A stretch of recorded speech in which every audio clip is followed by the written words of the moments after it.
পারো তাহলে তোমার মাটির নির্মাণ ভাঙতে পারো।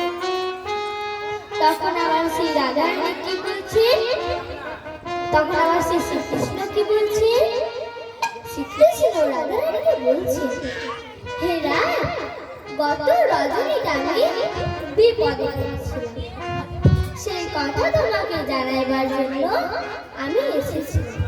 সেই কথাটুকু বলে আমি চলে যাব। আর একজন সখী বলছে, তখন আবার সেই নাগর বলছে, আমি তখন চিন্তা করলাম এ কি মানুষের ঘর বাড়ি, জলের ভিতরেও তারপর নাকি কথা তুই শুনিলাম যাবে, নাকে কথা তুই শুনিলাম যাবে, ওরে নাকে কথা কই শুনিলাম যাবে,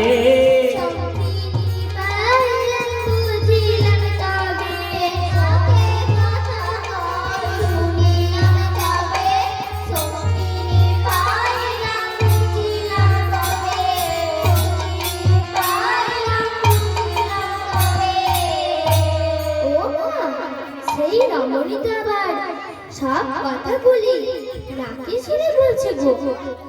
তখন আমি বুঝতে পারলাম কিন্তু সাধারণ রমণী নয়, নিশ্চয় আমাকে সঙ্গিনী বা শাসন নিতে পেরেছে। তখন আমি চিন্তা করলাম, হায় হায়, কেমন করে এই হাত হইতে রেখা পাওয়া যায়। তখন জপিতে জপিতে তোমার নাম, জপিতে জপিতে তোমার নাম,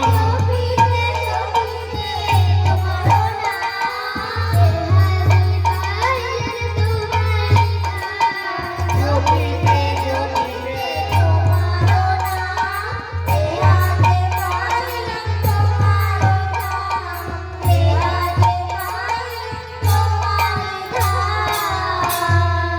সেখানে দাঁড়িয়ে আমি রাধা রানীর নাম গান করতে লাগলাম। ও মা, তাহার ফলে সেই সঙ্গিনী নারী আমার কাছ থেকে একটু সরে গেল। সরে দাঁড়াইছে বটে, কিন্তু তখনও যেন সম্পূর্ণ ছাড়ে না। তখন আমার মনে হয় এই বুঝে আছে, এই বুঝে ধরে কৃষ্ণ আমার এই বলে দোলাতে পড়ে গেল। বলে দোলাতে পড়লো, ঘোরাতে পড়লো, ঘোরাতে পড়লো,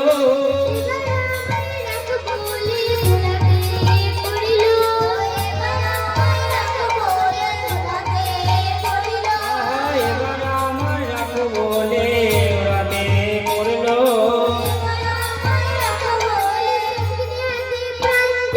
এবার আমায় রাখো বলে, এবার আমায় রাখো বলে, এবার আমায় রাখো বলে, এবার আমায় রাখো বলে রেখে পড়লো। এবার আমার রাখো তুমি, আর আমার তুমি কষ্ট দিও না হে রায়। তখন সেই দারুণ সঙ্গীত এসে কেমন করে নিয়ে যায় আজ। চণ্ডীদাস কাহে চতুর কার, চণ্ডীদাস কহে চতুর কাজ,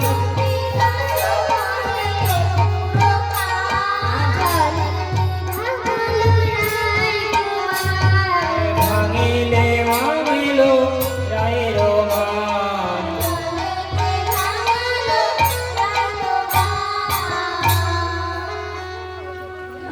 দূরে যে গেল, পড়ে যে গেল, পড়ে যে গেল, দূরে যে গেল, দূরে যে গেল, আহা মানে সবে আজ দূরে যে গেল, মানে সবে আজ দূরে গেল,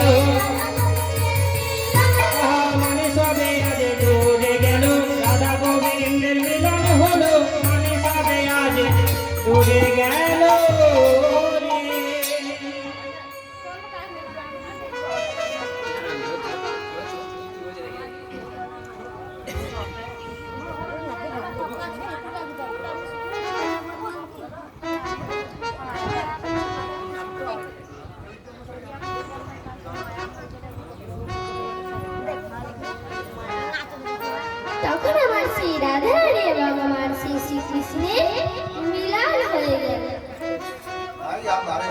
দাঁড়াইল রে আমার ধ্যান দাঁড়াইল রে মধুময় বৃন্দাবনে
Bye.